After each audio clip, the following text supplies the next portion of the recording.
Hey guys, producer Amanda here, and I just kind of wanted to do a check-in for anybody that might be struggling with depression and kind of share where I've been and where I'm at right now, and just hopefully if there's anybody out there that's been struggling like I have, that you know that you're not alone, because I think that that is one of the biggest things. Even when you know you're not alone and you know you have friends and family or some sort of support system, I know for me it's really hard to ask for help or reach out to people, or listen to advice, because I'm stubborn. If you hear any singing in the background, that is my child. So sorry for that. And also my cat's in the bedroom, so she might make an appearance. So I've been vocal about dealing with depression pretty much my whole life, but finally, funny enough, it's like almost 2 years ago that I asked for help from my doctor and started the fucking long ass journey of antidepressant medication, which has been really difficult. I'm now on my 4th medication, and I finally listened to my best friend Sylvia, I love you, who told me that I need to stop going to a general practitioner for help with medication. I needed to go to a psychiatrist. So I finally found an amazing psychiatrist, Dr. Amy Ellis in Roseville, and she really is just very understanding. I found her on psychologytoday.com, and I just looked and found somebody that I felt like maybe would fit like my type of belief system, which, as much as I say I don't believe in God and all that stuff, I am a spiritual person and I believe in energy and science and the universe and all that stuff. So I felt like she was a good match for me, and it was the first time that I was really honest about my struggles, because I never told anybody that I have intrusive thoughts that can get really out of hand, and I felt super guilty and weird about talking about it. Oh, Gertie, don't! Ah! You guys, this is what I get for putting, oh no, I put my little camera situation here, oh gosh, I put it on top of my cat tree, and so Gertie came over and decided that she was gonna climb. Here, why don't you come over here with me? Come here, Gertie. Oh, she's all crazy now. Sorry guys, that's real life for you. So where was that? I found my psychiatrist and told her about my intrusive thoughts, and so she got me on the right dosage of Zoloft that I needed to be on to help with that. And come to find out, the obsessive, like, repeating thoughts about, driving my car into the median, or just different stuff that is really horrible, much more horrible than that. She said that's part of OCD. You don't have to have the, wash your hands 100 times a day, that it can just be the thought, those intrusive thoughts. So I finally got that taken care of, and I was going along and I felt a lot better. Like, I felt like the medication was helping. But then I just started, I don't know if it was the stress of the holidays or just stress in general. I slipped back into drinking, and I kind of started getting really out of control, and I was not aware of it.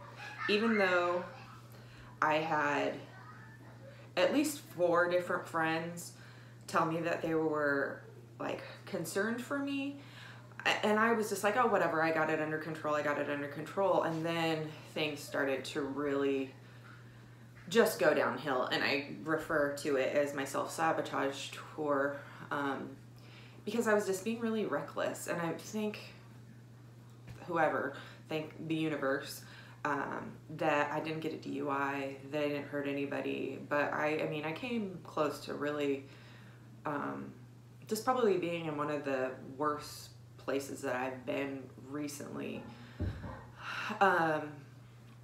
So I went and talked to my psychiatrist again, told her what was going on, and she told me, just like everybody had told me, but I wasn't trying to hear it, that I shouldn't mix alcohol with my medication, which I knew logically.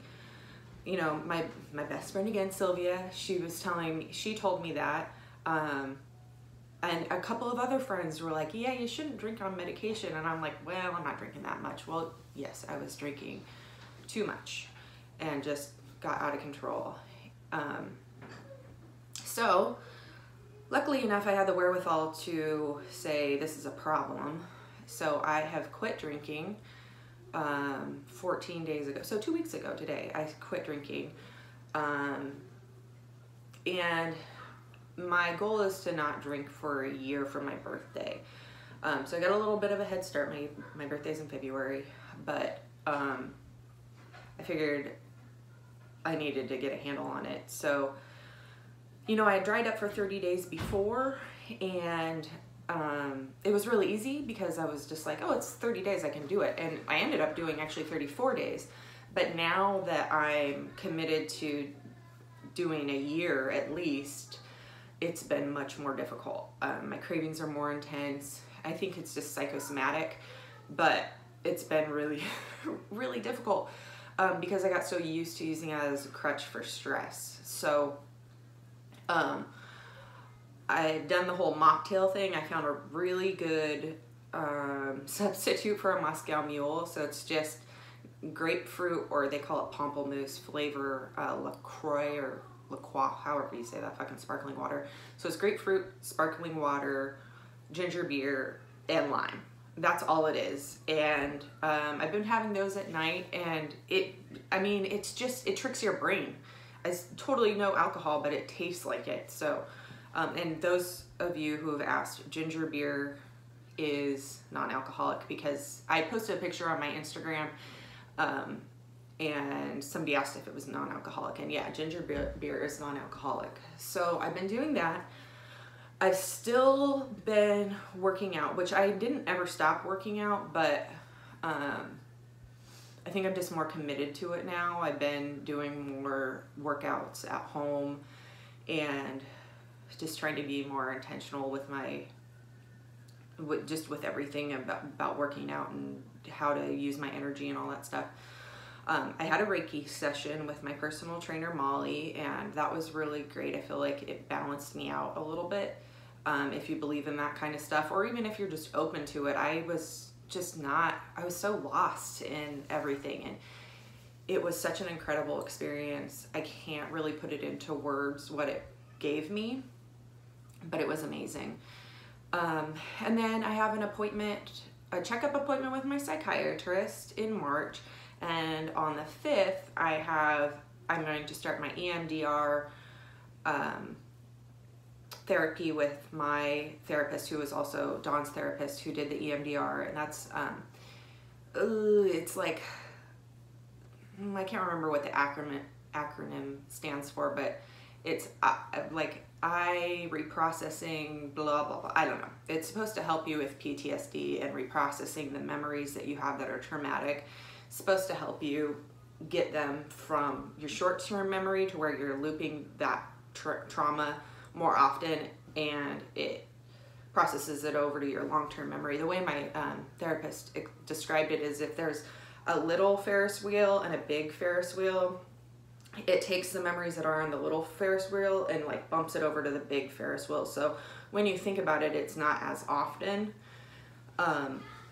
And then when you do think about the things that you've been through, you're supposed to be able to process it better.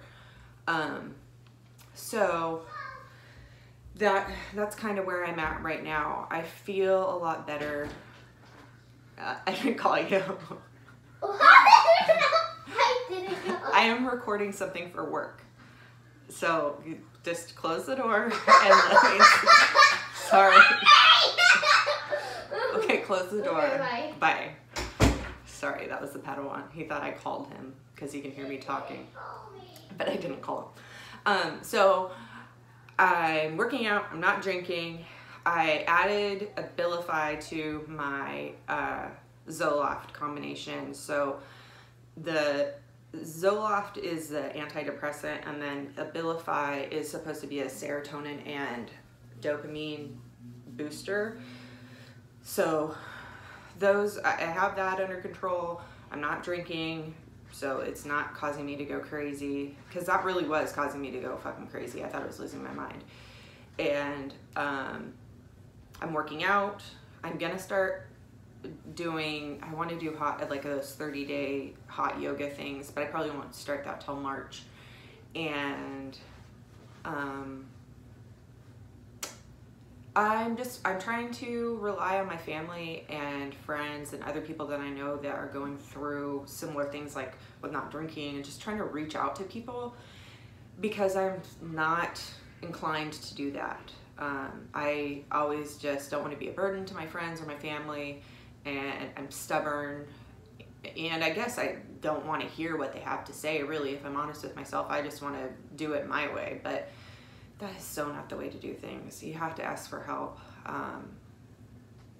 You know, I have kind of like a little group that I've developed of my psychiatrist, oh, Gertie, don't you do it. Come here, Gertie. So I have my psychiatrist, I have my therapist, I have my personal trainer. All of those people are like, they're just like my healers, I guess, and they can give me advice, and then I'm relying more on my friends and my family just to talk things out. And come to find out, you know, they were telling me that they were concerned, and I just didn't want to hear it. So if you're out there and you're struggling, I just want to tell you, you're not alone. You know, if something's not working for you, change it up. Talk to your doctors, talk to whoever you need to talk to. Maybe you need to change your medication or add something to your medication. Maybe you need to do talk therapy. You know, there's a lot of different avenues to go. And just because you've been trying one thing and then you feel like it's not working, just switch it up. There's resources out there. I know there's Talkspace.com. If you don't have a therapist, you can sign up, and everybody on there has a master's degree or above. They're all, you know, accredited therapists. And get out of here. I'm recording. Okay, I'll help you in a little bit. They're all accredited therapists, and then you sign up and you can text message them, you can video conference them, you can email them, and you get matched up with somebody that will work well for you. So I know that's out there. I found my psychiatrist through psychologytoday.com. You just put in your zip code and you start looking around and like what kind of therapy you need, and then it will give you a list of therapists and you can read their little bios. So that's what I did. And that was very helpful. So just use your resources. You know, you always can reach out to us at Rad Radio if you're struggling. Send us an email or give us a call. rad@radradio.com is our email address. And I can't remember our phone number right now for the life of me. 888. I'm not even gonna try because I'll fuck it up and you'd be calling some sex line or something. But yeah, just, I know sometimes it's really easy to feel alone, and I hope you don't feel alone. I hope you know that you know, I'm going through this long journey with you, and it's just, you know, just try and hang in there. And you know, they say just take every day as it comes, and that's what I've been trying to do. And just realize, you know, everything that we have going for us, even if you feel like your life's falling apart, which I did recently feel like, but I know I have people that love me and support me, and I gotta stop playing those tapes in your head that you're worthless and you don't deserve anything good in your life, because that's what I was telling myself, which I know is not true, but your mind can play tricks on you and it sucks. So I know this is a long fucking video. Hopefully you're still watching. If you are, just want to tell you that I'm there with you, and I'm still fighting, so you should keep fighting too. Okay, bye. Ooh. It's the Rob, Anybody, and Dawn Show.